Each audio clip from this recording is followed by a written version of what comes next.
Türkiyə və İraqda dabaq xəstəliyinin yeni tipi yayılıb. Aqrar Xidmətlər Agentliyinin Heyvan Sağlamlığı və Baytarlıq Xidmətləri Mərkəzinin rəis müavini Yusuf İbrahimov bildirib ki, ölkəmizdə sat bir stereotipə qarşı peyvəndləmə işləri aparılır. Dabaq xəstəliyi bildiyimiz kimi itik kontagiyoz xəstəlikdir. Çox sürətlə yayılır, heyvanlar arasında iqtisadi ziyanlara səbəb olur. Bu xəstəliyin qarşısını almaq üçün ən birinci önəmli tədbir peyvəndləmə tədbiridir.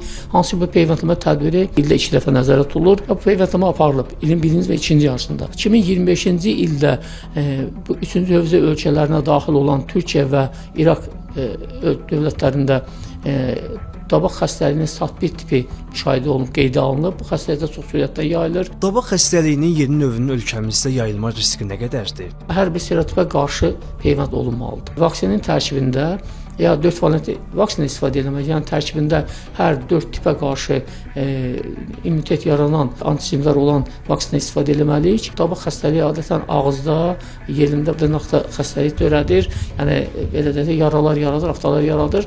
Bu xəstəlik hər 3 əvvəlki tiplərdə ağızda olurdu, dırnaqda olmurdu və yaxud da ağız və yerində olurdu, dırnaqda olmurdu.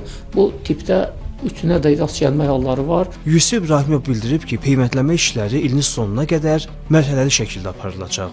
Əli Novruzəliyev, Qərib Cavadov.